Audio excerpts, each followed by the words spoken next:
آج یہاں پر جس وقت پھر ایک بار نیب کے شکنجے میں یہ لوگ آنے لگ گئے اور نیب کے تیور بتلا رہے تھے، اس کے اشارات بتلا رہے تھے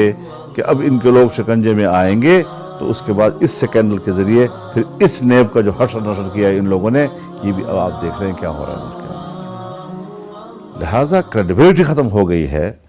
ان لوگوں کے کردار کی، نہ وہ اپنے صوبے میں احتساب جو ان کے اپنی صوبائی اختیار کے تحت تھا وہاں اپنے آپ کو احتساب میں پیش کرنے کے لیے تیار ہیں، اور جب یہاں پھر شکنجے میں آ رہے ہیں تو پھر اپنے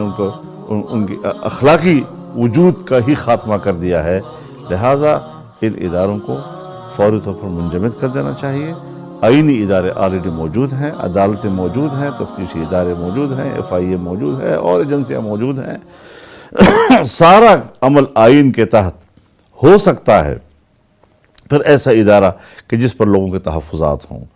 حتیٰ کہ پورے جمہوری ماحول کے تحفظات ہوں اس کے اوپر ہوں، تو اس پر میری رائے یہی ہے کہ مزید جو ہے وہ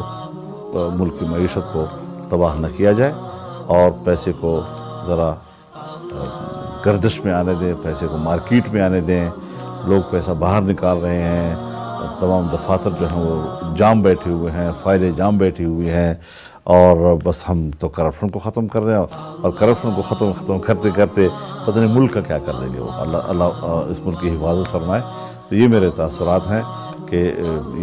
یہ تجربہ جو ہے وقت کے ساتھ ثابت ہو گیا ہے کہ یہ چلنے والا ادارہ نہیں ہے۔